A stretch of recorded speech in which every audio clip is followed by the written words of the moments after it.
It's a special day. We have a blockbuster show for you.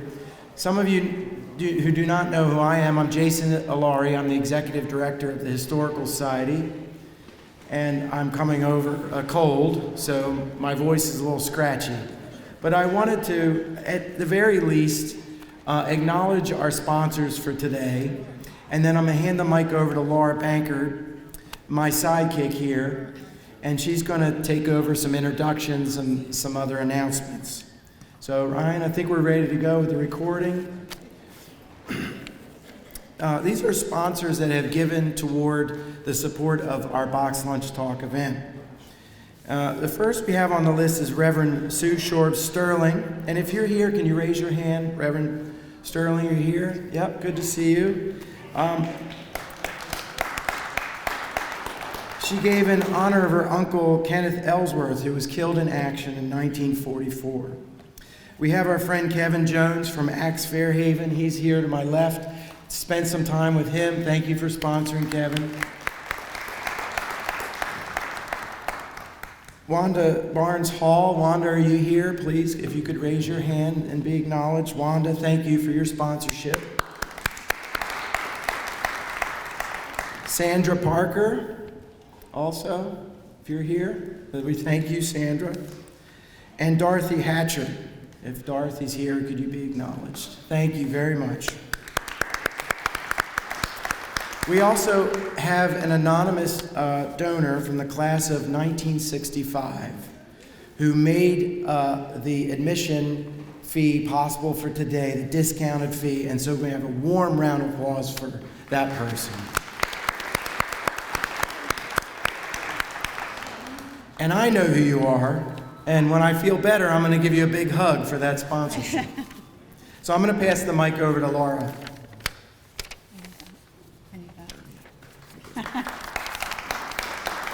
Hello, everyone. If you do not know me, my name is Laura Bankert, and I am the Events and Outreach Director for the Historical Society. Real quick, we have some events coming up. We have another History Shaken and Stirred, Untold Stories of Mount Airy that will happen again at Covalent Spirits on Main Street in Westminster. That starts at 6 p.m., and we have 5 speakers that speak about the history of Mount Airy. It's a great event. If you've never been, please try to attend. We also have our next Box Lunch Talk, which is The Joys and Challenges of Beekeeping by Jennifer Munch. So if you guys have a chance, April 16th is that date, and we start again at 12 o'clock. I'm going to announce both speakers together, and then we will have Galen come up for just a short minute. Steve Bowersox has been teaching history at Westminster High School for more than 20 years. He also has been working on his ongoing project to identify and share the history of former Westminster High School Owls who served in World War II. Steve began researching the connection between Westminster High School and World War II in 2007. He has been able to place over 650 Westminster High School students, male and female, in the service during World War II. The students served all over the world and participated in every major campaign. Steve graduated from Westminster High School and served in the Army for 2 years before going to college. He earned his master's degree in education at then Westminster Maryland College. So welcome, Steve.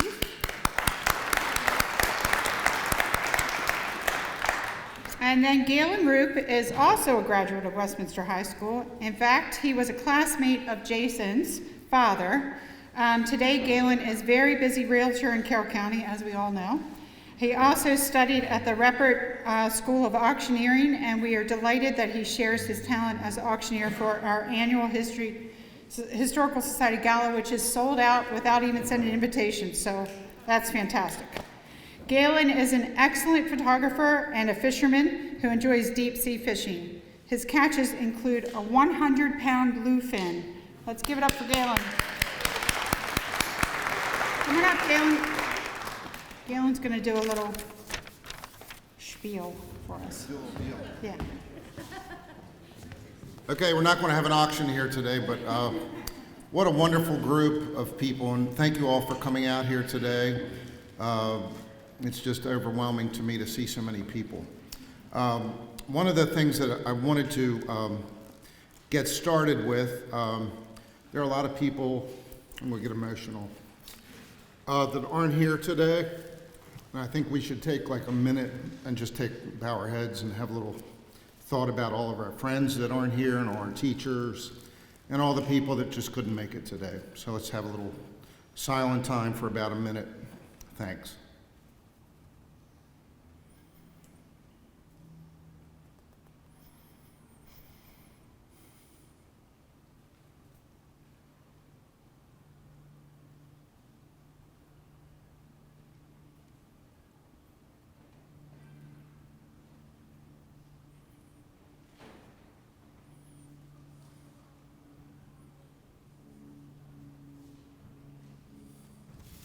Okay, that wasn't quite a minute, but I think that was, no, I'm wrong. I'm sorry, I've always been wrong. We've had a lot of neat things happen, and I just want to go over a couple of things real quick. And one of the things that we have here today that my wife Cindy and I, my wife Cindy's here, she graduated in 1977 from Westminster. But we went to an estate sale here in Westminster, and we came upon all these yearbooks, which we have from 1921, which was the first year that they ever had a yearbook for Westminster High, all the way into the 90s. So we have a really nice collection of yearbooks for you to look at after the program, at the end of the program. But something kind of really neat is the collection belonged to Paul and Barbara Wardenfelt. If you knew the Wardenfelts, they graduated in a class of 1953. I think that's probably where they met. So anyway, their daughter, Gail, is here. Please stand up. I actually graduated with Gail in 1972 out at the New School. And but thank gosh, when we bought those yearbooks, we had them spread out on the floor. And I told Cindy, I said, what in the world are we going to do with all these yearbooks? And then the Historical Society called and said they wanted to do this program about the school. And I woke up one morning and I said, that's what we got the yearbooks for. So anyway, at the end of the program, if you'd like to take time, we set up the yearbooks over here. And the first yearbook, as I said, was 1921. And we put that in a little showcase because that's kind of really, really important to us to keep it in pretty good shape. And then one of these days, we're just going to donate that. It came from the Wardenfelts to us, and then we're going to give it to the Historical Society. So one more thing I wanted to do, I'd like to see a round of hands of people that are here today that graduated, or maybe you didn't graduate, but you went to Westminster High School. Wow. Let's give yourselves a round of applause. And one more thing, if you could, when we get close to the end of this program, we'd like some audience participation, and due to the fact that they can't really pan with the camera, we'd like to probably start it. I'll talk about it when we get ready for that, but I'm sure everybody has at least one real fond memory that they'd like to talk about today. So, if you're, don't get stage fright. It's real simple. You're not going to have to come up to the podium. We'll just start down here on like one of the lower steps. So just think about what you'd like to say, because I saw everybody that raised their hands, and I know who you are, and I know you went to the school, so you have to come up here today. So thank you very much. Steve Bowersox is coming up to do his program, and then I'll follow.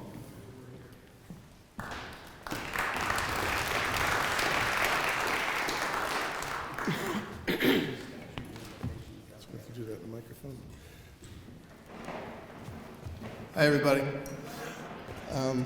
I am Steve Bowersox. I graduated from Westminster High School, and it seems like everybody in my family on both sides have graduated from Westminster High School back in 1922. My parents, my mom's parents, my kids, every first cousin I have, every aunt and uncle I have is a Westminster High School grad, which means we just don't move, I think, is what that really means. So I have been looking at Westminster High School's history for a while. I've been teaching there since 2002, kind of a fourth career kind of thing for me. But if you don't mind me boring you with some details, I'm going to tell you how all this kind of got started for me. And also, for those who don't know, that is the first Westminster High School right up there. It's still standing. I used to be able to say all 3 Westminster High Schools are still standing until last summer. And then you guys know what happened there. This building opened up in 1899. The 4th floor or the 3rd floor is no longer there. I think there's some storm damage way back in the day and they had to knock it down. But Stella's Bridal Shop is in there, if you're not familiar with the town. That's that building right there. So,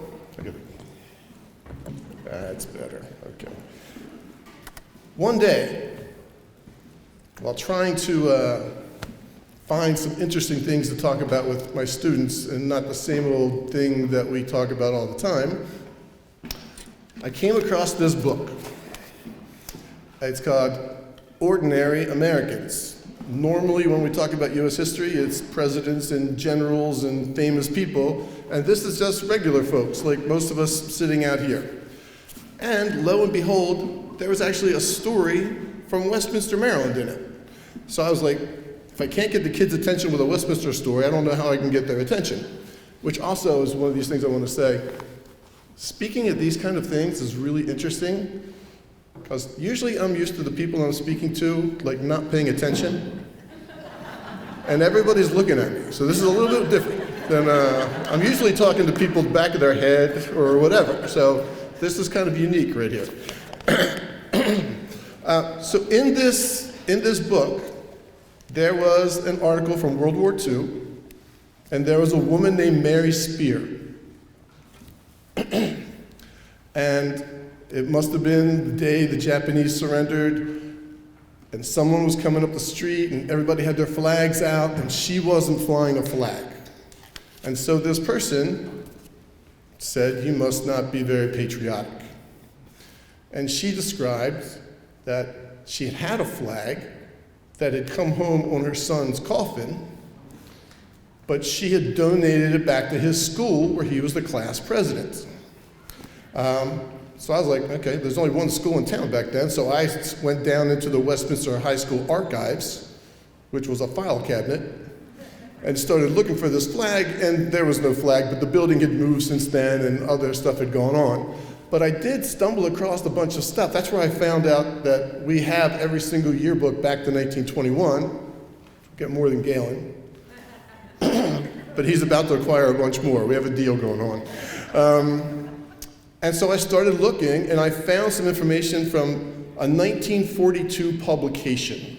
So we have the end of the year yearbooks, but they also used to do these like March, April, November, December publications, and I think they called them the yearbooks. And then the one in June was called the senior yearbook with pictures. And in one of them, there was a list of over 250 students from Westminster who were at that moment serving in World War II. And that was from October of 1942. So then I started digging in, and as you heard, I've uncovered about 650 Westminster High School men and women who served at some point in time in the war. And I should probably show you some of my slides, because I'm just saying what's on them. So here's the picture from Westminster back in the 1940s. Charlie McGee, many of you remember Charlie, I think was hanging out of a plane and took this picture. And there's a lot that's the same and there's a lot that's different, but this is what the town looked like back then. So, my little pointer. You can see the Catholic Church spire right there. That's where the library is now. I always explain to the students that's why there's a cemetery out back of the library. It's not because people didn't return their books on time. There was actually, there was a reason for it. But a lot of the stuff is still the same. It looks very, very similar to what it did back then. This man is Ed Seitz, who went by the name of Pop. He was the principal at Westminster from 1921 to 1945. So he was the principal of every single person I've been able to find that went into the military during World War II. And he lived on Main Street just on the other side of Lincoln Road from the Opera House, if you guys are familiar with downtown. So there's pop sites. And as you all know, the town was a smaller place at the time, and people knew each other, and the class sizes were smaller, and the graduation rates were smaller. So my guess is pop sites probably knew every single one of these kids just from the hallway and from downtown. So I think he probably had a very emotional time during the war with what all was going on. And as I said, over 650, from every engagement you can find. We had people at Pearl Harbor until the very end of the war. We had people building buildings for the surrender ceremonies in some places. Navy, Air Force, Marines, Army, stateside, combat, everything you can imagine you would do in the military. We had people from our school doing that. So here's our young man. This is Hugh Spear. This is the mother in this book. Hugh, and then I find out, I wish my dad was still here, but he passed away a couple years ago, because my dad knew almost everything about Westminster. It seemed if you just ask him a question. Plus his father was the caretaker of the Westminster Cemetery for a while. So he took me and we found Hugh's grave in the cemetery. And then it turns out Hugh lived in the house right next to where I live now. So I thought that was an interesting connection. But he was one of those guys. He went off to Western Maryland. His dad was a professor at Western Maryland. His father also went into the military during World War II. His father was the soccer coach at Westminster in 1925 and 26, because they couldn't find anybody else to do it, I guess, and he's just a nice man. But he's one of these replacement soldiers you sometimes hear about. A lot of our guys trained and trained and trained, and then went over for D-Day, and at that time, and we started losing a lot of people, and we needed replacements to fill the ranks. So the next group of folks coming in oftentimes didn't get as much training as everybody else, and they were maybe not as prepared. But he's going to die less than 2 months before the Germans surrender, which is really unfortunate. I found this really interesting also. These are, how many is there? I don't want to say the wrong number. 5 guys who dropped out of Westminster High School during the war to go enlist. A couple of them saw combat, and then after the war, they came back to graduate. I can't imagine what it must have been like to walk the halls with these guys who have been in battle with your regular snotty-nosed 9th graders that are running around in the school at that time. Oops. Okay, so this guy right here, and I'm not sure exactly how to say his first name, Donea, I think it is, Nygren. He lived on Madison Avenue, or Madison Street, coming up Green Street. He's the first person who I could find information that got some fame or acclaim from the war. He was at Pearl Harbor. He had enlisted in the military in like 1929 or 1930, something like that. So he wasn't just in because we were attacked. He was at Pearl Harbor when we were attacked. And he was a signalman, and he stayed at his station. And he got a presidential commendation, got a pay raise. He was married, and his wife was over there also. Their house was destroyed in the attack. But he gets promoted, and then, unfortunately for him, he gets sent to Europe after that. So he didn't get much of a break from the war. All right, so this is kind of going year by year. We are just barely scratching the surface of the information that is out there for Westminster High School, but I thought this would be kind of fun. Look at some pictures. And again, I grew up here in town, had the free roam of the city when I was a kid.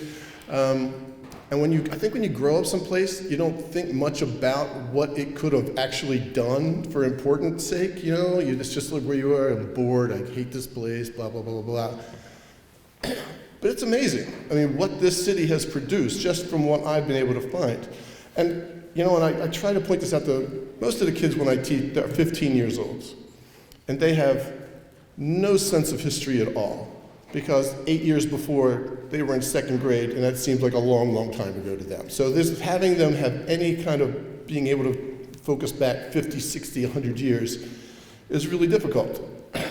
But none of these guys, when they graduated, knew World War II was coming.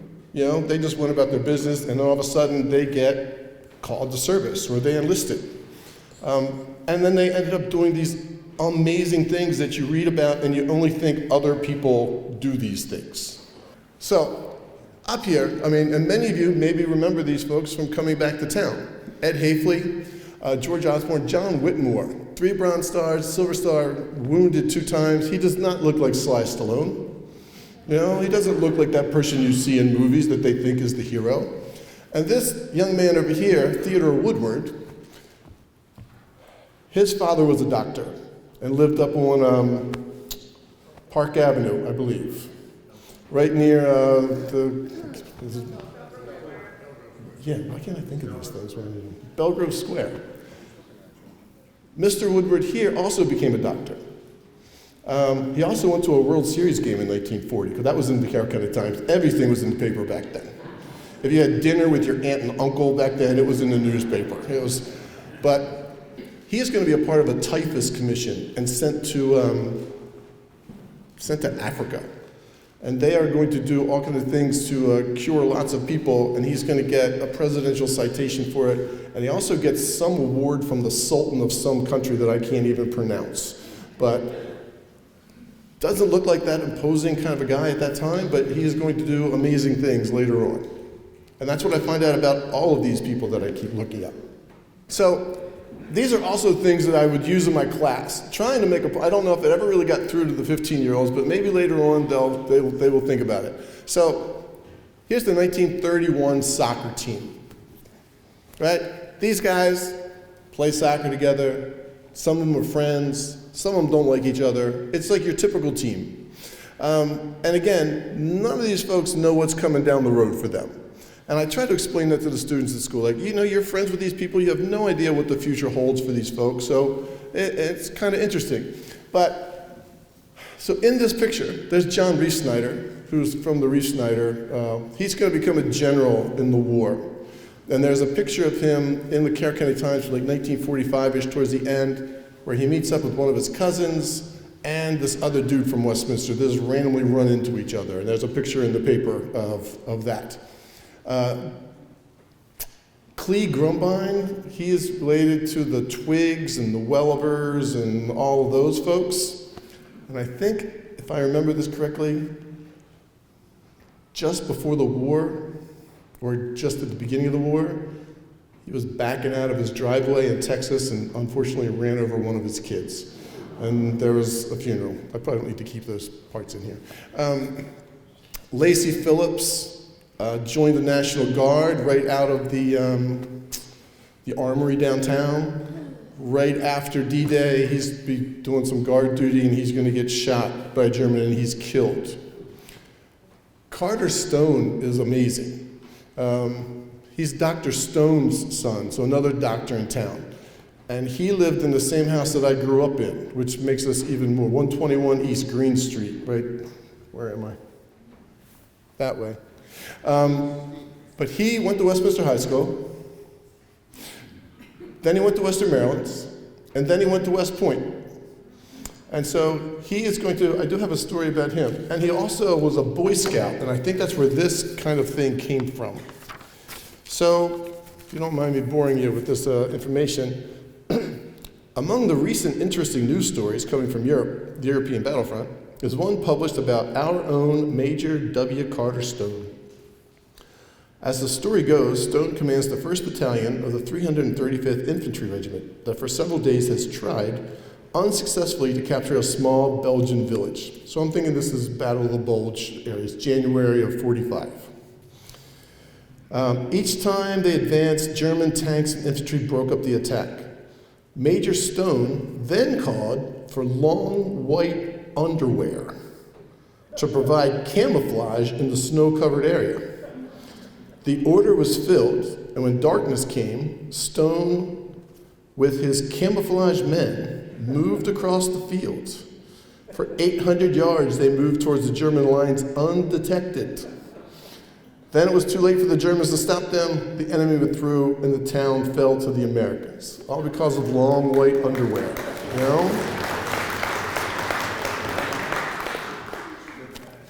All right. That's the fun stories you can find in the Carroll County Times. This is Leroy Butts, 32. He was at Guadalcanal. His ship was sunk. He wrote a letter back to the school describing everything that happened, and it was published in one of the school publications. So I stumbled across that in the media center. Reese Starner. I'm sure many of you remember Reese from the Register of Wills, right? 50 combat missions during the war. You know, pretty amazing stuff. He was my baseball coach, and then I worked for him at the Register of Wills for a little while. Ken Boone, and Milton Hendrickson. Milton's father was a professor at the college.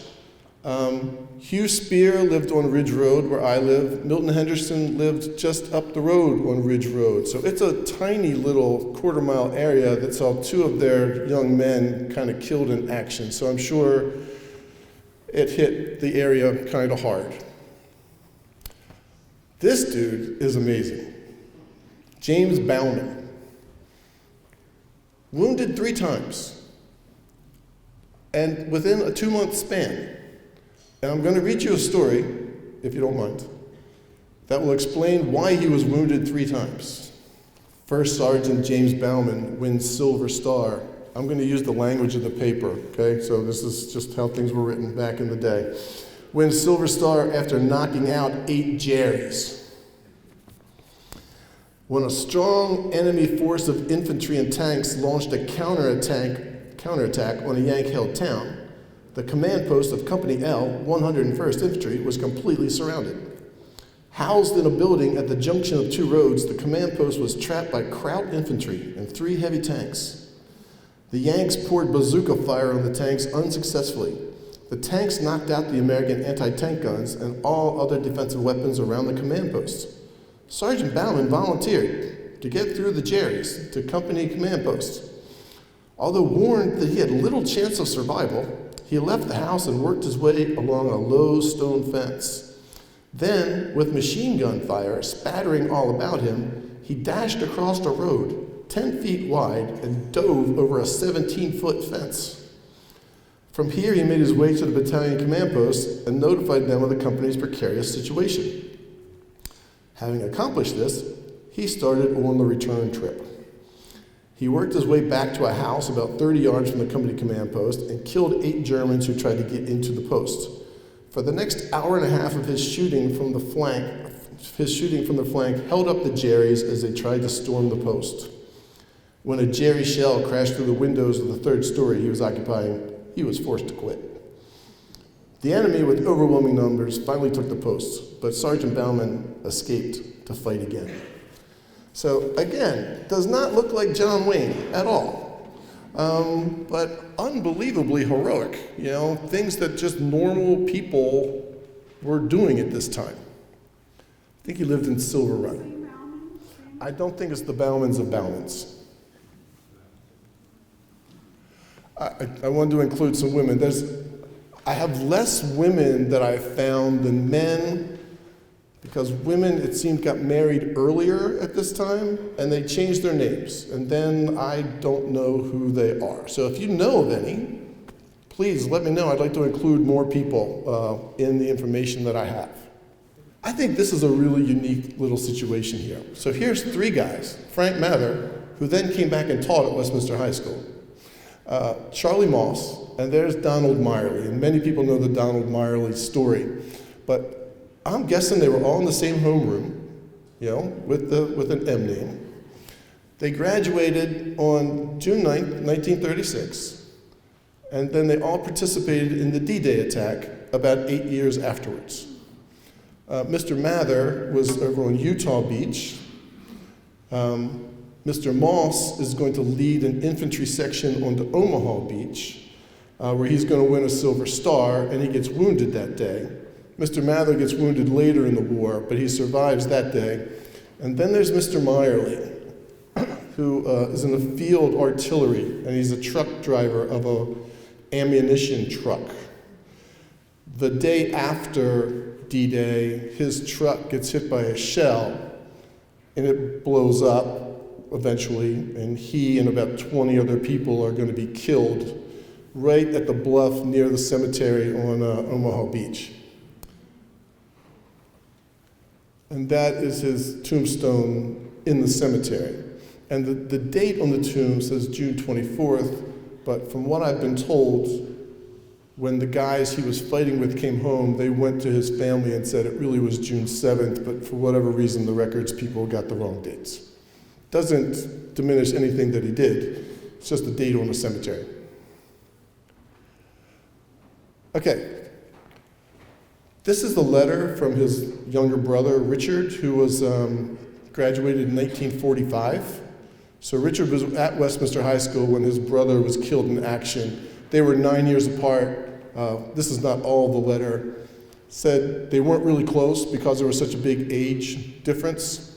But this kind of lets you know what it was like at home when things got bad. I was home by myself on a late June Sunday afternoon. We were then living at 243 East Main Street, which is kind of right across from Fletcher's funeral home. I answered a knock on the door and found a sober-faced man who asked if my mother and dad were home. When I told him they weren't, he handed me the envelope with a telegram inside. He told me what the telegram said and expressed his condolences.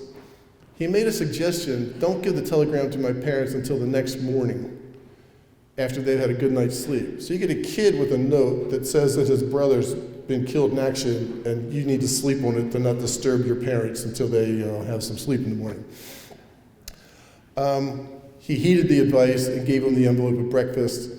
Days of mourning followed. People came to the house in large numbers to pay their respects. Difficult time to say the least. Luckily, he had a job, and so he didn't have to stick around to be a part of all that. Said, Mom bore the brunt. Didn't seem possible to me that a person could cry so much.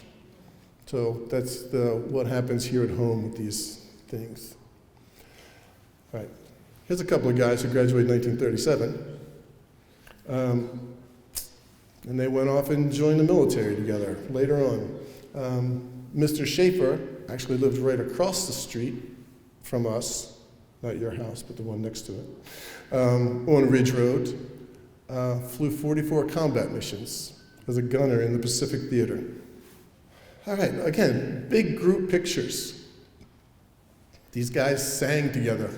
It's interesting, they sang together and they played sports. You can't do that anymore.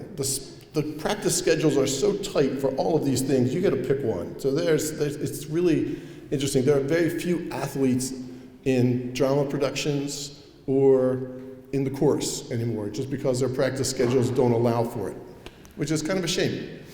But in this picture, there are people here that we know. There's Sterling Beard, all the way to the left, who unfortunately just passed away maybe a month ago. Albert Hurwitz. All right, Melvin's brother. Melvin, I should have done this earlier. Melvin Hurwitz is here. He graduated from Westminster High School in 1942. He just turned 99 last week.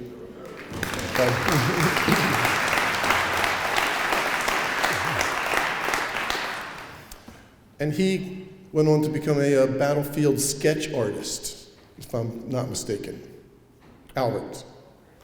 And there's other people. Carl Twigg, who some may know. George Myers up there lived on, not Kemper Avenue, but the one next to it. It could have been Kemper. He got evacuated during the war for frozen feet. John Leister was killed in action.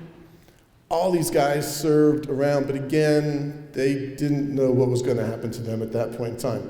From what I understand, Peyton Carr had a tryout with the Washington Senators baseball team also. Really fast, couldn't hit. So, didn't work out for him. Okay, and there's Mr. Hurwitz again, Albert.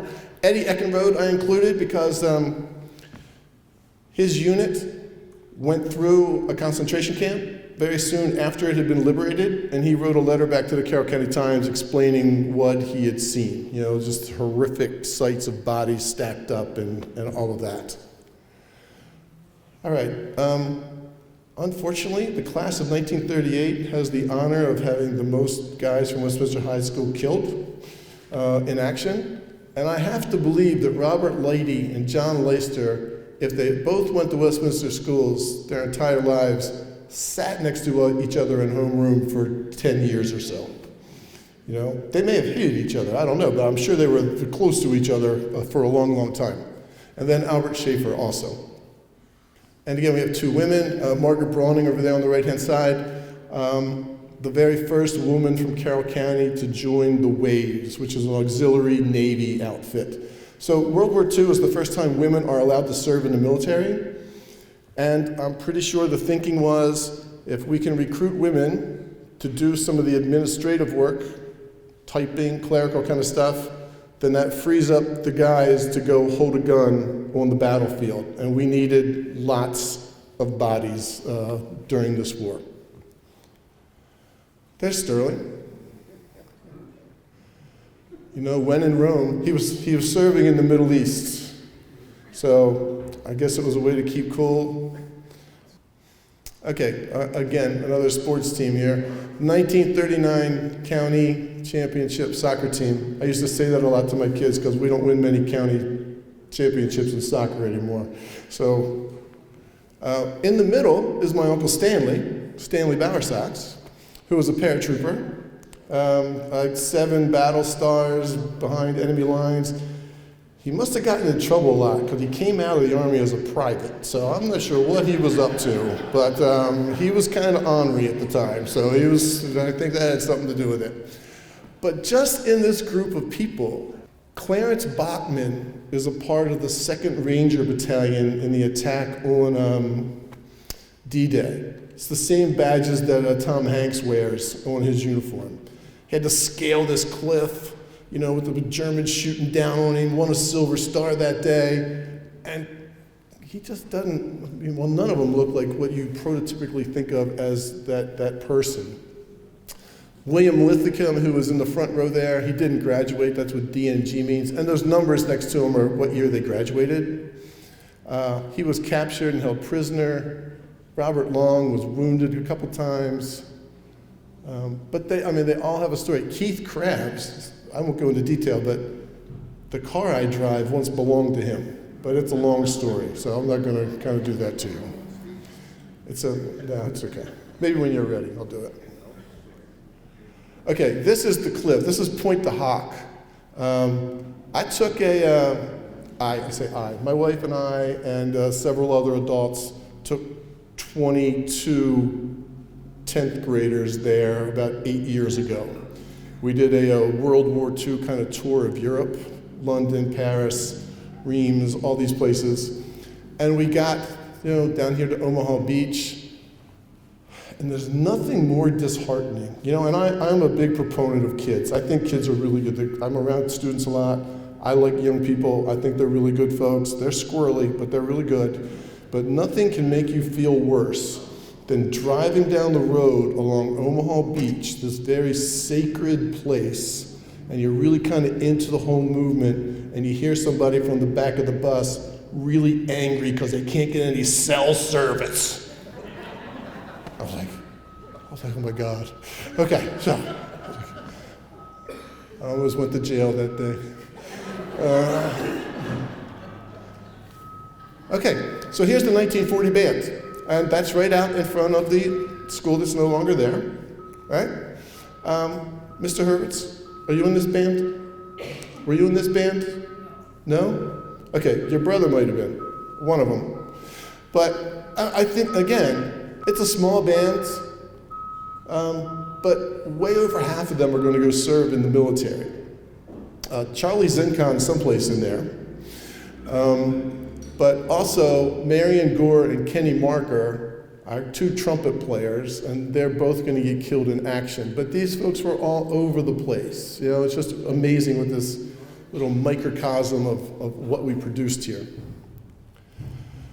Okay, again, Oberher. Maybe you guys remember Ober, Benninghoff Conover. Kenny Marker is going to get killed in action during the war. 42 soccer team, There's Sterling Carr in the front row. Sterling is still with us, but he couldn't make it today. And again, just a picture of a bunch of guys who liked playing soccer who all went off to war and without really knowing what was going on. There's the Hurwitz family. 4 brothers, 4 different branches of the service, correct?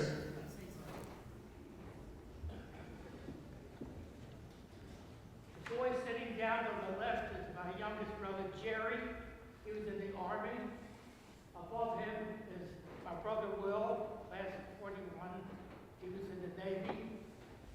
Fellow standing, the oldest brother, Al, he was a Marine. And out there on the right, the Army Air Corps, of course, my mother and father. Awesome, awesome.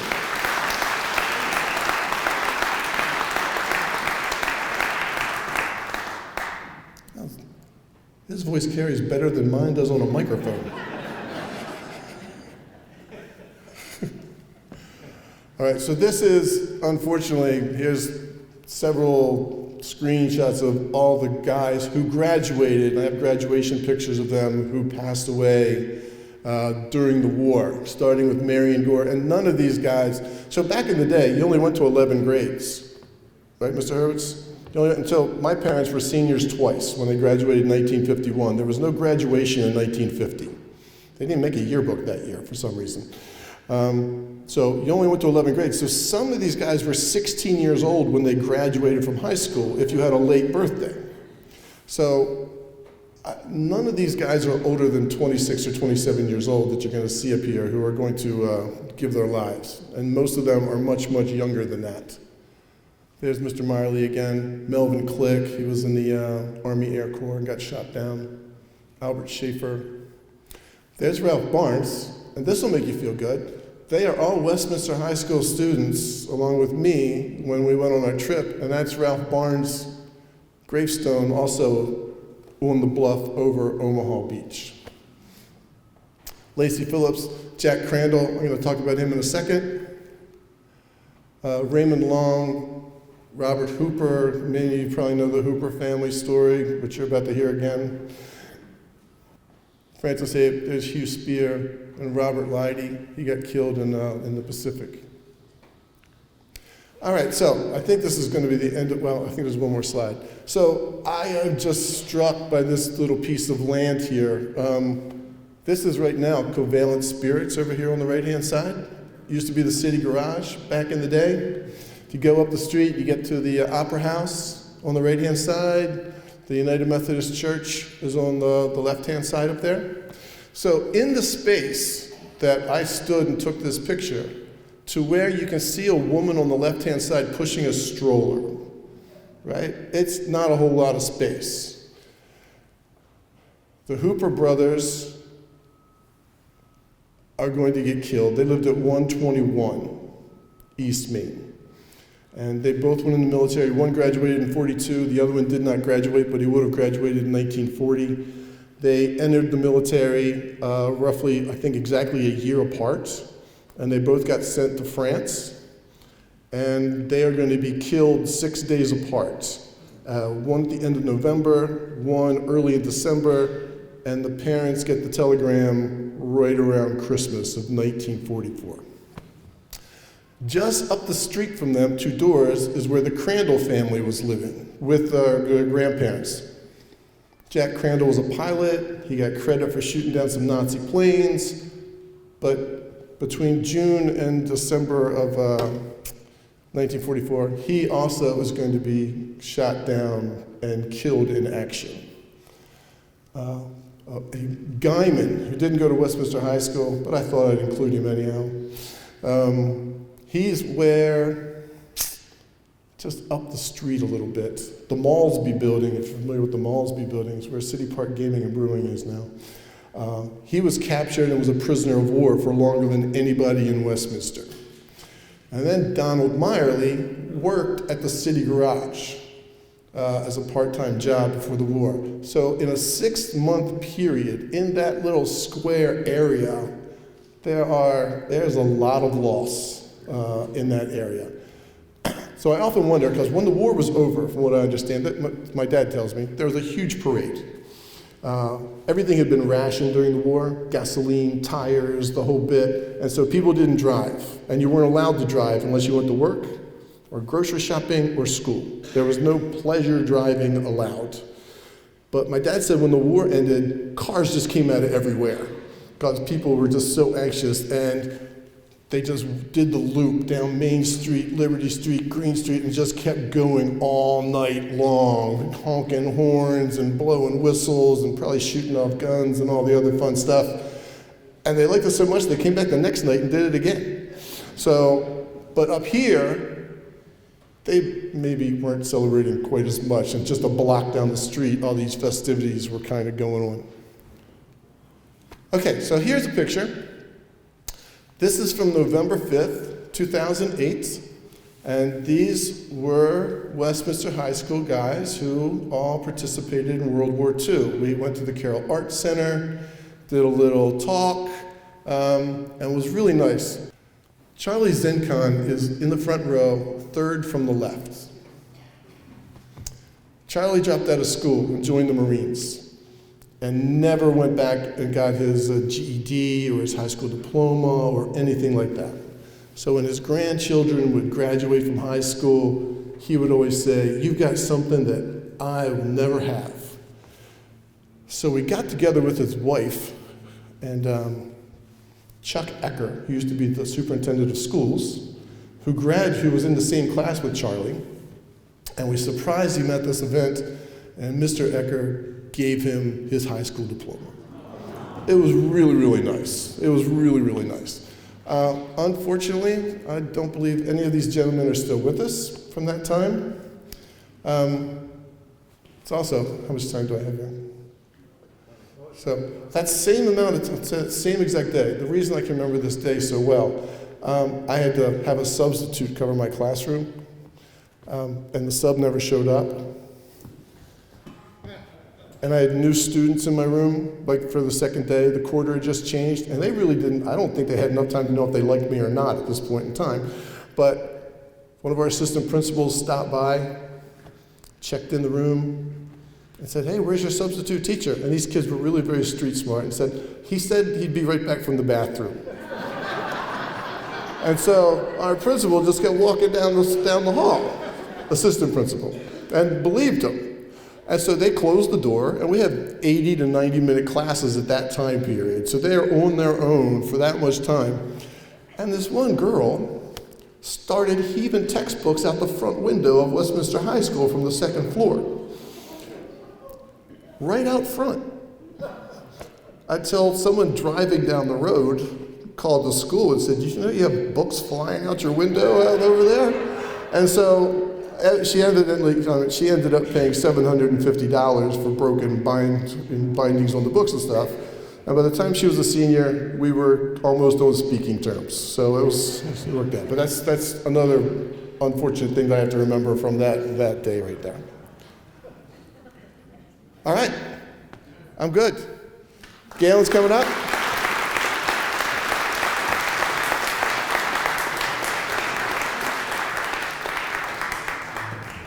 So, but before Galen gets up here, I want to recognize Mr. Don Sipes also.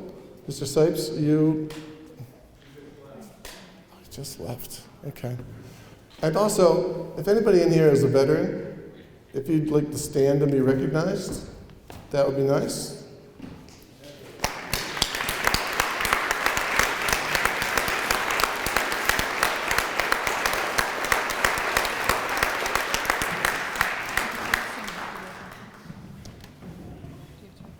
Oh, of course we do. I don't want to sing it at the microphone, though. Yeah, so we're going to take a minute in between these talks. There's cake over there, but Mr. Hurwitz's birthday was last week, so we'd like to sing happy birthday to him, if we could do that. And I'm going to move away from here to do that. All right? Okay, so here we go. Happy birthday to you. Happy birthday to you. Happy birthday, dear Melvin. Happy birthday to you.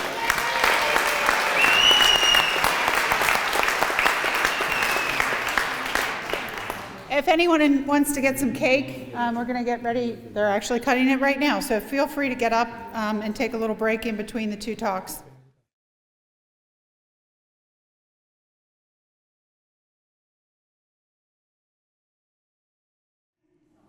Is everybody having a good time?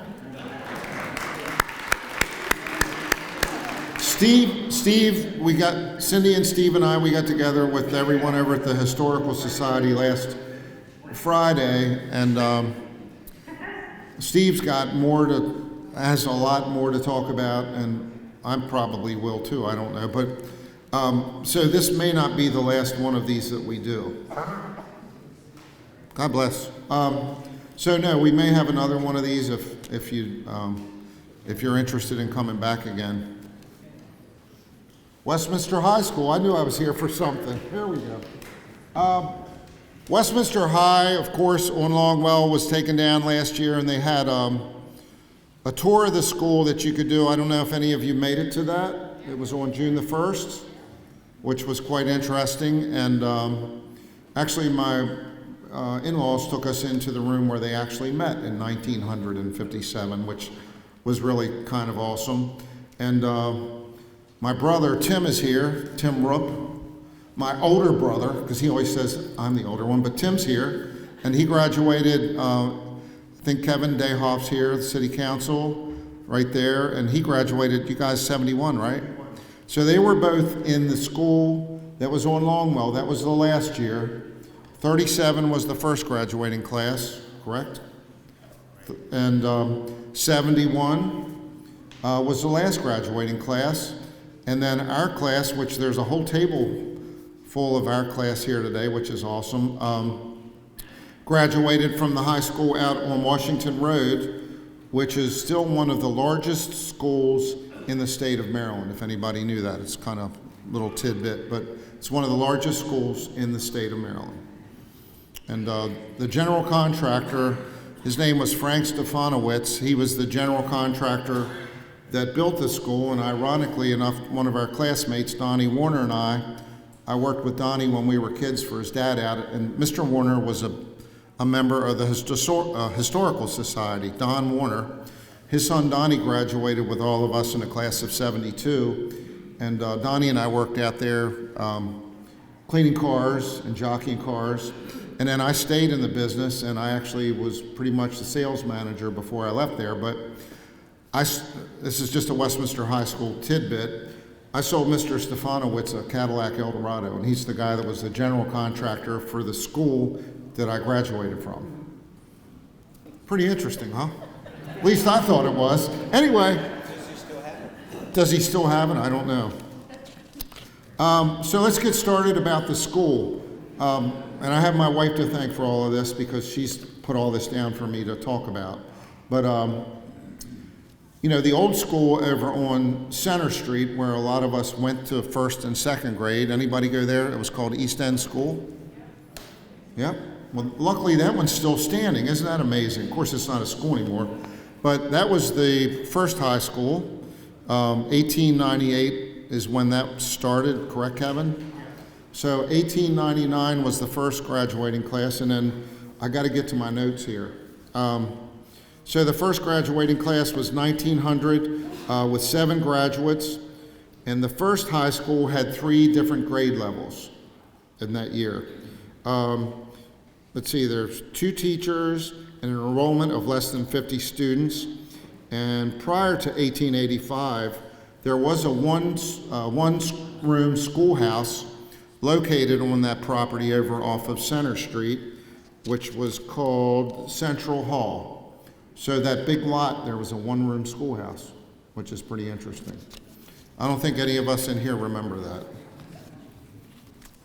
Also, Central Hall had 5 classrooms.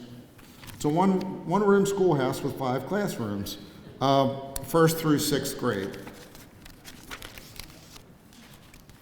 Now, the first principal, his name was George Morlock. And an interesting little tidbit, out on Uniontown Road, my mom lived there, off of Uniontown on a little off-road called Morlock Schoolhouse Road. Now, whether that was the Morlock School family or not, but there is a one-room schoolhouse right at the end of Morlock Schoolhouse Road on Uniontown Road. So that's something we're not sure about. In 1899, January the 14th issue of the Democratic Advocate, the Westminster newspaper at the time dedicated the new building located on Center Street as the first Westminster High School. And back to what I just said, it became the East End Elementary. The first high school was described as large and handsome, arranged to accommodate all pupils with 8 classrooms, 4 on one floor, 4 on the second floor, and 1 large room. As you saw, and Steve had talked about it, the top floor of that building, we don't know, Kevin, that was taken off in a storm? It was damaged in a storm. Damaged. Subsequently removed. Okay, and removed, damaged in a storm, and thank you. And once again, the school housed high school and elementary students. Now, we talked a little bit about the yearbooks, and we're so lucky the Wardenfeld family, they were involved, and they had booths in antique malls, and I think Gail could probably tell us, but they went to a lot of auctions, and I think that's where they came across a lot of those yearbooks. So we're so grateful for them to do that. Clicker? All right, Steve, I'm going to try this. Oh, there it is. So this was in the, isn't this interesting? This was in the 1920, in the first yearbook, when they were at the old school on Center Street. This was done by Starr, the design, this is a drawing that was done in 1920, before the, 15 years before the school was there. So this is a drawing of Westminster High School from 1921, and it's in that yearbook that's in that case that we would prefer that the reason is, there's a reason for that yearbook in that case. But there is a picture, that is the picture out of that yearbook.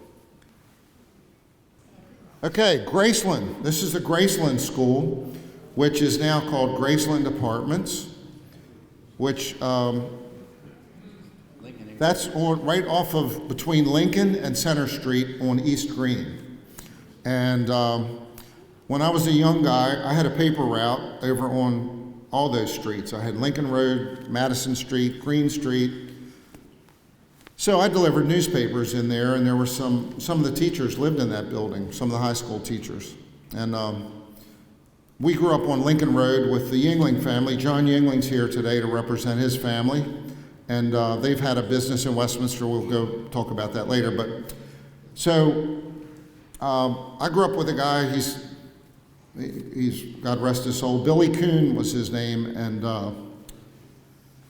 he lived on Lincoln Road. He lived 159 Lincoln Road, or 150. But Billy and I got in a little trouble because there's still a big hedgerow in front of that apartment building.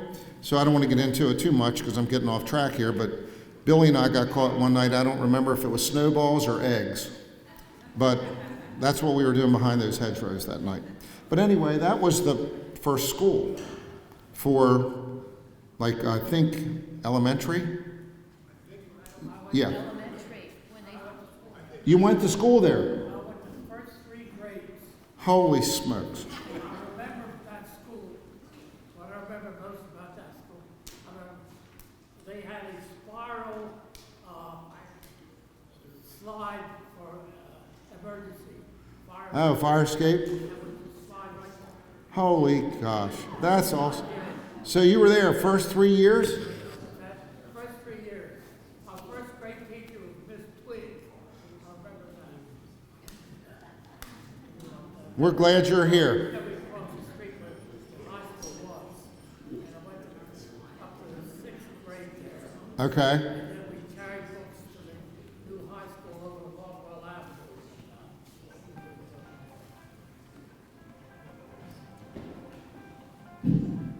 If people want to speak, I'm going to go give it to them.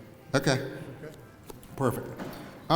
So anyway, we're back at school again. So EC sites, as Steve had shown you in an earlier slide, was a principal in 21, and then he went on and carried across to the school at Longwell. But in 21, Mr. Seitz was basically responsible for having a yearbook. There was no yearbook until 1921.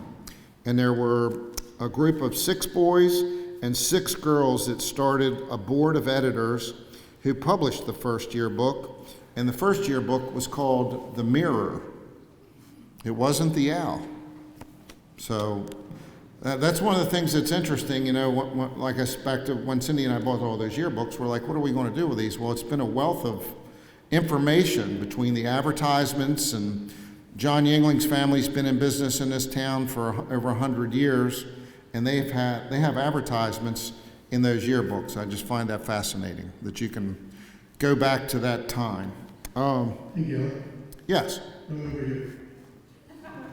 What are you messing with me, Steve? No. One of the earliest advertisements in that first yearbook is for Western Maryland College. Oh, yeah.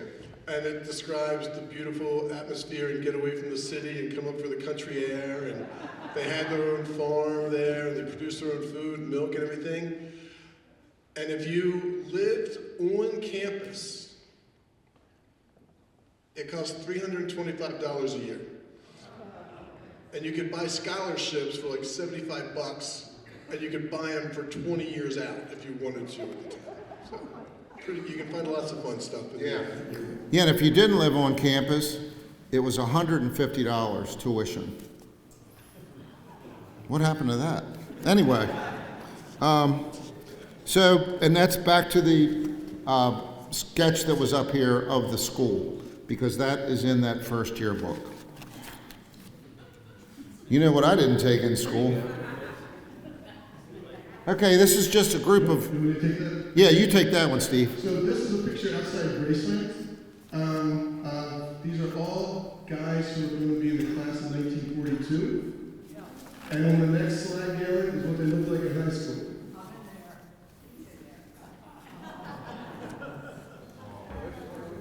See any familiar faces up there, guys? Girls? How about that?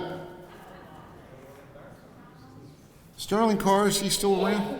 Yes, he just has Sterling Carr is still around here somewhere. Orville Bowersox, Thomas Holmes. I think that's Robin's family, probably. Robin Stansberry? He passed away early. Oh, Rob did? Yeah, he passed away shortly. We graduated with a young man, his name is Robin Stansberry. We called him Bobby. And by looking at him, Robin still has a full head of hair. By looking at that guy, I think that might be Robin's grandfather. But who knows? Okay. Steve was talking about this. Did you want to go on this one? So this right here, came from one of the Auld publications, and it just describes how the kids. Okay, so the school opened up in November, which is not a normal time for a school to open up. So students went to the first Westminster High School until Thanksgiving break of 1936, and they shut it down on Monday, and they walked them over, AAA, safety patrol, making sure everybody stood in line, all that kind of stuff, and they walked them over to the new school, and they showed them where their homeroom was, showed them where their locker was, they practiced the ringing of the bell and going to the other rooms. And then they sent them home. And Caroline said they lined kids up at the old school in the library, and each kid grabbed some books, and they walked across town, and that's how they filled in the new library. Just so, and then the kids took off, and then all of the furniture from the first high school was then moved over to the new high school, and then Graceland, or then the East. What became East End School became like the elementary school, and the kids went from Graceland over to there. I think I got that. Something that's really interesting, and it's in here, I think, somewhere in the notes, but so they went from where you went to school over off of Center Street, went to Longwell. Well, when we went to first and second grade, Caroline, we were all there, all this gang over here. They had cloakrooms in the schools. And then when they got to Westminster High, they had 700 lockers. Kind of different. There was with keys. So everybody had their own locker, and there were 700 of them. So. And there was a lot of uproar about moving out of town, up Longwell Avenue, Yes, moving out into the country. because the kids were able to go out to lunch when they were on Center Street, and there evidently were a lot of places around that sold hot dogs and those kind of things. And then when they got to the new school, you had to assign note from your parents to leave.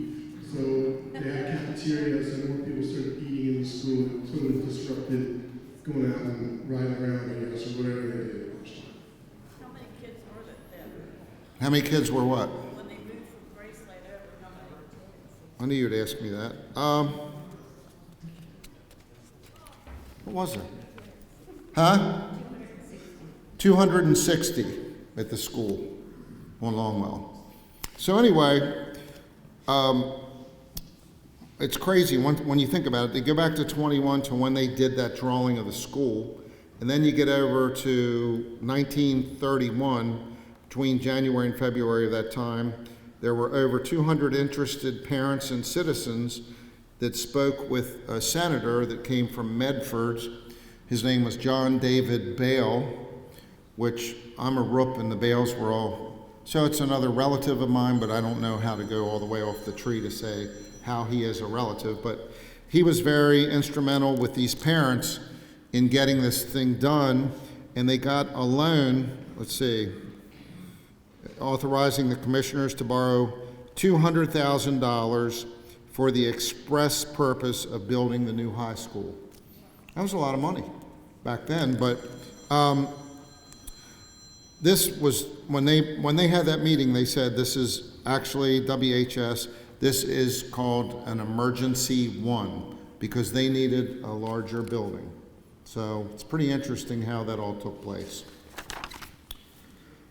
November of 1931, there were two deeds that were fully signed to convey the land at Longwell Avenue for the site of that new high school, which is about 10 acres, okay?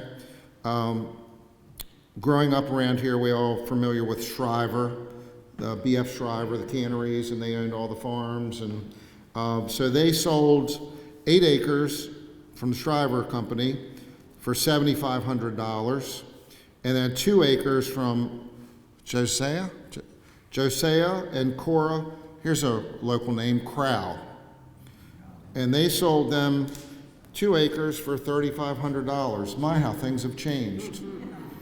So the parcel of land was chosen by a committee of citizens, its central location and high elevation for the school building, and lower area for the athletic fields, with its natural bowl shape for the football field and stadium seating. And that was in November 30th, 1936. I mean, we can all probably say we had a good time at that stadium. Yes, Kevin? We will remove the roads to the Shriver Farm from the books so that the Board of Ed can reconfigure the roadway approaching the new elementary school. So Wow. the roadways for the Shriver Farm Okay. are still on the books. They're in the parking lot, or what we know is the parking lot for the Westminster High School, and they have to be removed. We have to, the term is not coming to me right now, but we need to remove them from the books. We need to, they're platted streets. Okay. And at the very next Westminster Common Council meeting, we will vote to remove them from the books. Oh, that's awesome. Yeah. That's cool. So, where are we here? The location. The dream comes true with the dedication of the new WHS. There was standing room only in the brand new auditorium. The total costs, let's see, excluding furniture, here we have 209,000. Thought it was 200. The school was built to be fireproof throughout, and the new school, 3-story, had a modified modernistic type architecture with Indiana limestone, and it had the deco trim on the front, which I believe has been taken to the new school. So the front exterior of the school is now incorporated into the new East Middle. And I think there might have been somebody here from there, but there's so many people here, I can't see anybody. So the basement contained the cafeteria, domestic science, sewing, manual typing, and teachers' conference rooms. These never changed throughout the life of the school. And when we went back for the tour, I can tell you, 2 of the offices I remember were the principal's offices. I did spend some time there, but it was all good. I got to be very good friends with Mr. Masseri after I graduated. We used to meet at Heinz Bakery for coffee all the time, and so sometimes it's good to be a little ornery. Never hurts. So anyway, I already talked about the lockers. The auditorium was the last word in design and stage equipment with a seating capacity of 1,000 seats. That was a pretty significant auditorium at that time. This was located off the first floor corridor inside the main entrance. Grades 7 through 11th initially occupied the building. 1950, another year of school was added. That was in 1950, and I think that's why we're still trying to figure out what's going on with the 1950 yearbook, correct, Steve? They're a part of 49 yearbook. What's that? I graduated in 49. Oh, okay. We included the class of 50 in our yearbook. Their pictures are in. Oh, so it is included in the 49. We have a 49 classmate here. If you look at the end of the 1940 yearbook, 1949 yearbook, there's pictures of the 1950 graduates, there's like 6 of them. And all of them seem to have come from somewhere else. So they maybe had already done enough years so they could graduate. They also joined us from Baltimore County, joined us from someplace else. So I don't know exactly what it is, but that's what each one of their pictures says. There are a couple in there that had just fallen behind the grade in elementary school with me. But most of them had transferred from Poly or City or some other college. And because they had that was the 12-year system, they didn't fit in, and they had to create this new class for them so they could get the credits. Oh. So you had some of them, what do they say, if you get held back a year, it's a second tour of duty? Something like that I've heard people say. So anyway, 1936 December, and this, Steve was talking about this earlier, and he was at the house on Saturday, and we were talking about this, and it's quite interesting. Students carried everything from Center Street over to the new high school on Longwell. They carried it over. Try to get a kid to carry something from here to the car now, you know what I mean? But anyway, so they walked over there, and then the old furnishings were moved to the new school also. New furnishings costing between $6,000 to $7,000 were added to the school for auditorium chairs, science equipment, biology, civic, and chemistry laboratories. The PTA assumed the expenses of landscaping awarded to Westminster Nursery. Westminster Nursery, that sounds familiar. Is that the Donofrio family? Stoners. That was the other family. Stoner, my cousins, the Stoners. So all of that landscaping was a total of $433.25. Imagine that now. So anyway, that's what it cost for the landscaping. In 1971, in May, any members here? How many members are here from the class of 71? Raise, let's see. Tim and Kevin. Any more? Okay, so that was the last graduating class of that high school. And once again, then it went out to, you talk about a shock, it was a shock for those kids going from Center Street to Longwell, but from Longwell to Washington Road. Once again, now we're really going out into the country. We're going out on Washington Road, which that school, I think the design is still, it's kind, you know, a bunch of us that went there, we still call it the new school, and it's 52 years old, or 50, whatever, how many years old it is, we still call it the new school. But, How much did that one cost? I don't know, Mr. Stefanowitz didn't tell me that, I didn't ask. Well, that'll be our next talk, we'll talk about that. It's also called the Palace. What's that? They also call it the Palace. The Palace, yes. There'll never be another palace again. No, no. Steve, Mr. Hurwitz wants, I don't know why he needs that microphone. One final thing and you finish with me. That's simply going away from the old school. I guess my most momentous occasion in Westminster High School was one morning we walked in, I was in Mr. Eaton's class in the first floor of the quarter, and we had the little speakers on top, and President Roosevelt came along and he said, "The day of infamy, the United States declares war of the Empire of Japan." And I remember sitting in the first row of Mr. Eaton's row, and the world's never been this sad. Thank you. So anyway, we're getting close to the to where we're going to ask people to come up and have a little something to say, but something that kind of, in thinking about this after, you know, they asked us if we'd come over with the yearbook, you know, the yearbook thing. They didn't know about the yearbooks, but Lynn, we were talking, and she said, you know, you guys want to do this thing with Steve, and then Steve and I weren't supposed to be here together, but it snowed, so this is why there's two of us instead of just one. But you know, it makes you really reflect on growing up in a neat town. You know, we talk about it. That's one of the neat things about this Owls of All Ages. We get together and we're hearing stories about how kids couldn't afford a bicycle with a 3-speed, you know, shifter, so their dad would take them to the bank so they could get a loan. And you know, it's just so interesting to hear we're hearing a lot of stories every week, and a lot of people are, you know, they come there and they just love it. And at Panera, the second cup's free. So once you get one cup, you can drink coffee all day long in Panera. But, you know, we talk about things like our parents, and when Steve brought everything over to talk about his thing on Saturday, he started to name off all of these veterans, and then you start to hear these last names and you go, well, I think I went to school with his son.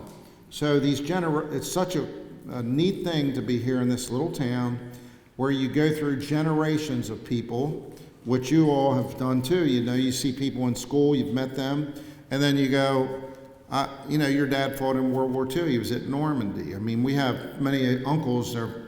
My uncle, his name was John Boos. His sons were John and Steve. He was at Normandy.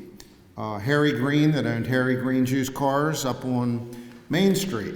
He was at Normandy. So now all their families are still here, and interestingly enough, a lot of people are still here, which is just so cool, because when we have our group thing on Thursday, we never thought that we would have a reunion every Thursday. And now it's at least 30 minimum.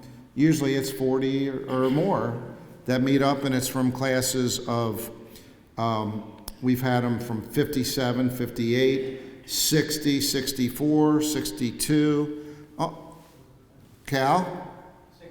65. What do you got? 5? What do you got? 65. So it's just, you know, if you haven't come out, believe me, I'm not trying to sell anything here, because I don't get, you know, this is a, you know, it's all about just getting together.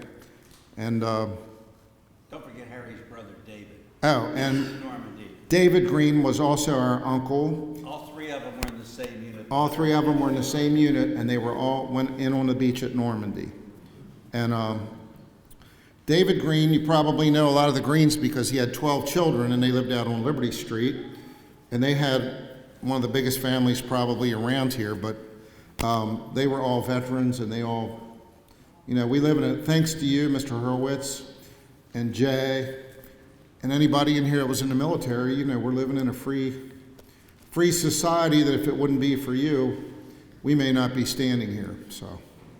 But what Steve and I were talking about, and Steve's probably going to talk, once again, I think the church isn't charging us by the hour here, so please, it's worth your time if you have time, unless you have to get back to work, to take a look at these yearbooks, because it's, you can look, speaking of family, you can look at those yearbooks and find my mom's over there in the 1948 yearbook. She's also in the slideshow if you want to show them pictures.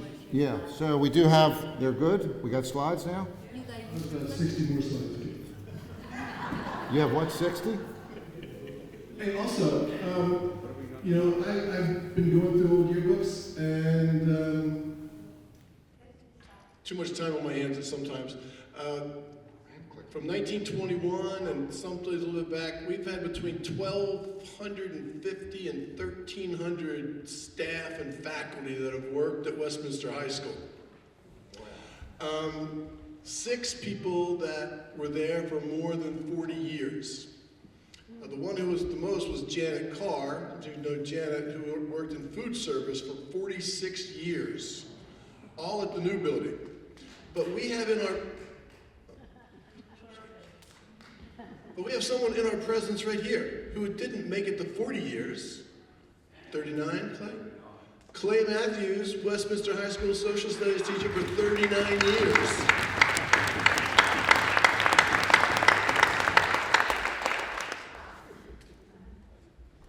So,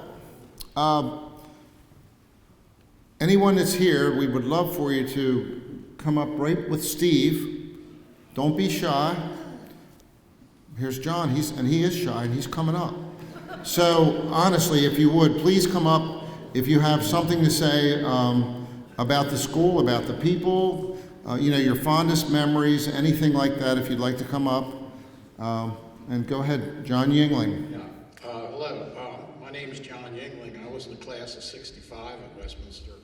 I'm going to kind of relate to sports. I played football there, and Mr. Ruby started the football program in 1947. And I was fortunate enough to be on the 1963 football team, which was the only football team, the only undefeated football team in Westminster history. We went 9-0-1. I'm going to pardon myself with guys like Mel Arbaugh. We never played Fort Hill High School in Cumberland. So that if we would have played them, we probably would have had trouble with them. The very next year, my senior year, we went 1-8-1. So it was a completely 100% turnaround. I went on to play college football at Wesley College in Dover, Delaware, and then I transferred to Towson University and was on their first football team in 68 and 69.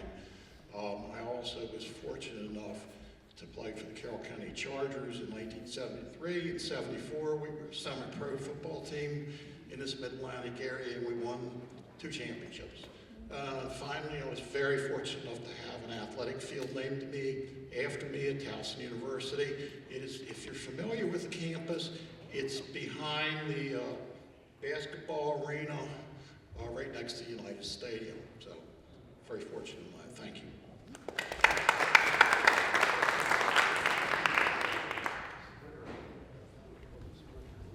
Thank you, Galen. Galen and I are related. On my mother's side, there is Roop back in the genealogy. I graduated from Westminster High School in 1962. Now Arbaugh was president. She's here. Class president. Dale Fisher's here too. And stand up. 1962. If you graduated.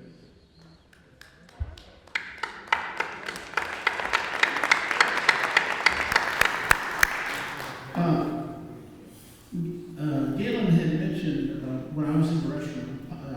Sorry, but anyhow, the reason why I came here to discuss the war-related, if you will, my mother's family, Morlock. My mother is Eleanor Morlock Hall. She married a Hall. My name is Hall, and she is my mother.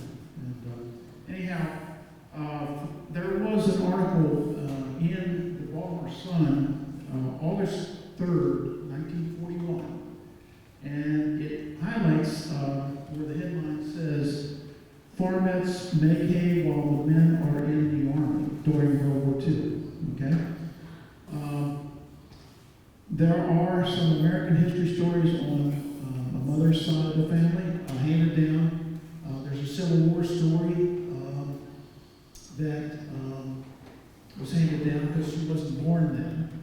And there's also a Russian spy story, River Chambers and the Warlock family were friends, if you will. And there was also many other stories, if you will, but my grandfather, my mother's father, was called into federal court because he supposedly planted too much wheat.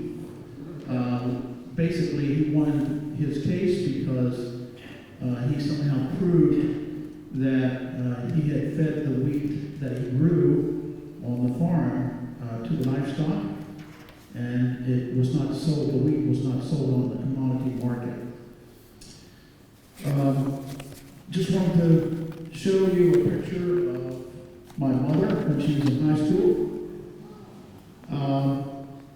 She will be 106 tomorrow at Carroll Lutheran Village. Thank you.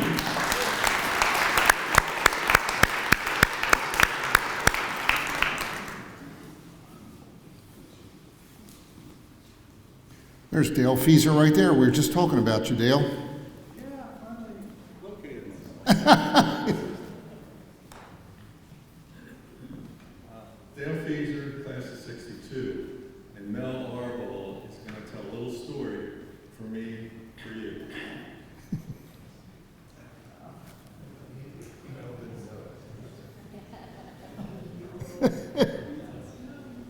You tell it. You tell it. Dale asked me to tell a story about the game, the high school game. He and I played football together at Westminster High. And in the fall of 1961, we graduated in 62. So we were seniors in that game. And we were playing Martinsburg. And my mom and dad owned Benny's Kitchen just over here.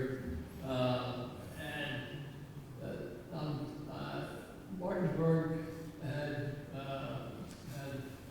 arranged with Coach Ruby to have a dinner after the game at my dad and mom's restaurant. And we beat Martinsburg pretty handily that night. And they were not happy campers. Dale and I and one other on our team, Oscar Wareheim, were the servers that night. And I think that's what Dale wanted me to tell about, how very upset the Martinsburg football team were that we not only beat them on the field, but we kind of rubbed it in their face that night.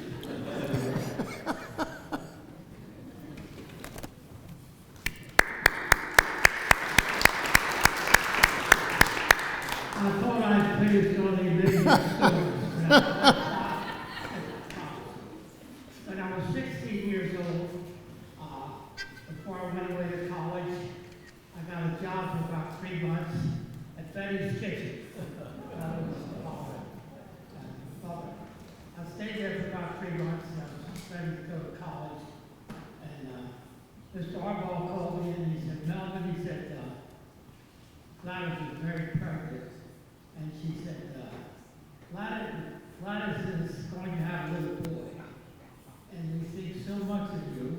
Would you mind if we named that boy after you? I said, no, I'd be an honor. I want you to leave my name set right here.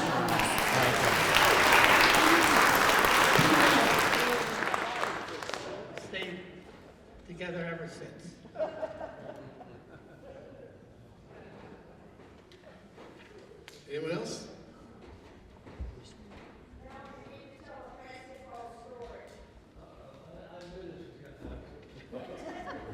Was that my wife that asked for that?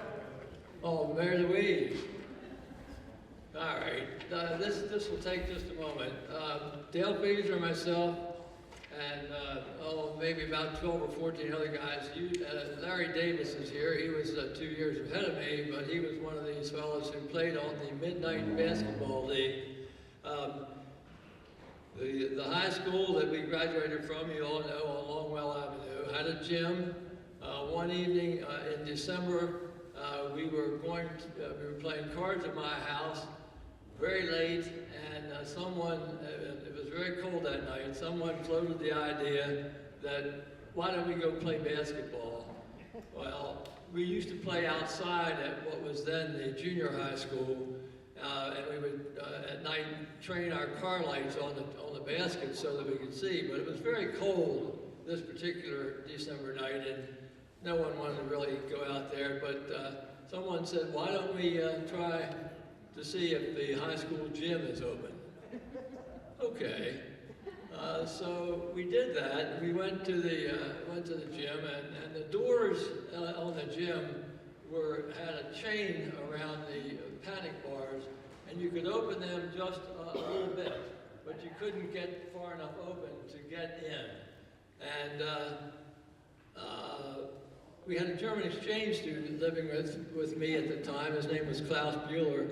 Klaus said to me, Melvin, if you open the doors just a little bit, I think I can go down over the top of them and get in, which he did. He then went up to the door at the other end, which was a single door. It had no chain on it. It was only an exit door. He opened it from the inside, and we all filed in, and we played basketball from 12 o'clock until the Westminster City Police came, and we were thinking, my goodness, what are we going to do here? They said, that's all for tonight, boys. And they took all of our names, and I didn't know what to tell my parents, so I didn't tell them anything. And I was pretty scared. I think all of us were. And as the week wore on, we became less scared. No one had been arrested. So we did it again the next Saturday night. At 2 o'clock sharp, the Westminster City Police came to the door. That's all for tonight, boys. This continued throughout that season, that basketball season. Not every weekend, not every Saturday night, but a lot of Saturday nights. And then in our senior year, we did it again. And every time at 2 o'clock, you could set your watch by it, the Westminster City Police would come in and say, that's all for tonight, boys. And we would leave. So as I'm telling you this story right now, I was telling it at our 40th high school class reunion, and Earl Hurst, one of the coaches, was standing right beside me when I was telling the story. And for 40 years, we thought we had pulled the wool over the eyes of the administration. So I told the story, and then when I got to the part where the Westminster City Police came in and said, Earl interrupted and said, that's all for tonight, boys. And I looked at him and said, how did you know that? He said, you don't think we knew you were in there? We wanted you in there. And he said, the first Monday morning after we had intruded into the gym, the Westminster City Police came to the administration and said, how do you want to handle this? And they were told, as long as they don't vandalize anything, let them play. So we did. Okay, don't leave. We've got one more little story. I was told I had to tell this. Hold on, Tim. I got to tell this story real quick. Oh, I thought you were. No, 1 sec. I just got to get right. Or go ahead. All right. Go ahead, Tim. Finish that. I think I was a senior over at Westminster, and I took typing. And I'm sure there's several of us here that took typing. Did anybody have Mrs. Yingling for a typing teacher? Well, we were in Mrs. Yingling's class down there on the bottom floor, and you had those huge concrete wells outside. Remember all those small frames of glass that they had in those windows? Well, we're in there typing one day, and she says, okay, now we're going to do 60 words a minute, so go ahead and start. So we start typing. And fortunately, I was close to the hallway up against the inside wall. All of a sudden, there's a horrific explosion. And Mrs. Yingling, she almost went down on that. And a lot of the ones over by the windows did, too. Somebody had dropped a cherry bomb from the top floor. And Mrs. Yingling, she stood there and she goes, class, says, I know somebody here knows that whoever that was that did that, says, I don't want you to tell on them, but if you'll write their name down on a piece of paper and just set it up on my desk. And I said, I thought we were in typing class, you know. That would have been a better thing to type it, you know. But later on, I nicknamed that class Combat Typing 101.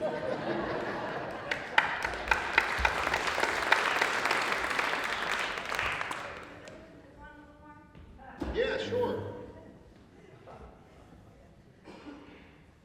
My name was Catherine Fisher, and I graduated in '64, and I'm tickled to be here to be amongst people who are not all younger than me. So this is very pleasant. But I would like to back us up to 1924 and some Bitzel folks. Our mother graduated in 1924, as did her brother. And the thing that I think is kind of interesting is that her brother got to graduate because he would drive the horse and buggy to town and park it, and then he could go to the high school, which was the one over on Green Street. And also her cousin, Mary Cole, she was a Bitzel as well. And so they all were in the 1924 yearbook, which wasn't all that long ago, but it's amazing how long ago it really was. I say things now and then about my mother in the 1920s, and people look at me kind of funny, and finally it occurs to me, this is the 20s. The different 20s. But the Bitzel family, the oldest brother, my oldest uncle, was one of the first 800s for the First World War. And if that had gotten, maybe, we thought that was supposed to be the one that took care of everything. But then my youngest uncle, the brother that my mother's brother, they got to drive the horse and buggy to Westminster from just 2 miles out of town, which I suppose other people did for that first big high school.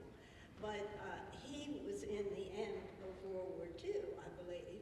And I would like to know just how you found him, but he was David Bitzel. David Bitzel? David Bitzel.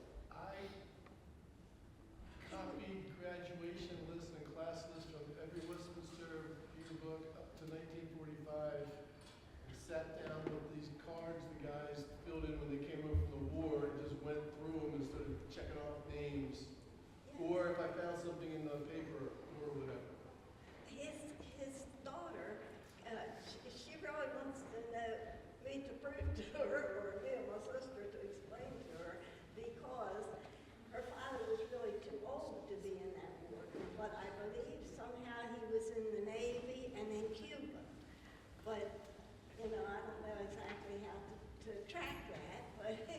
But you'll probably explain it to me someday, where I can see it on paper. I'm a little clueless for the whole bunch of things people tell me. Getting there myself.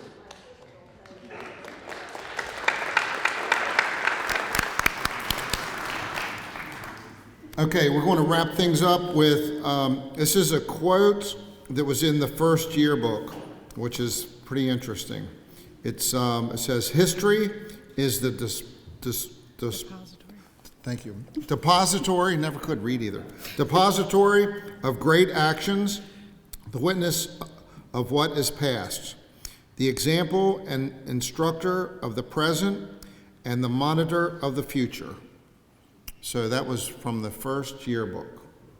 Now, speaking of yearbooks, I think we can still, if you'd like to, you can still, please go over there, and we brought those here for you to look at. So if you have time, please help yourselves to taking a look at the yearbooks, and thank you all so much. Thank you. Thank you to our speakers, Steve Bowersox and Galen Roop, and thank you to everybody for attending. We are so appreciative of you. We hope you had a good time, and look out for the BLT video, which will be on YouTube in 2 weeks. So if you guys have any questions, please email us or give us a call. Have a great day.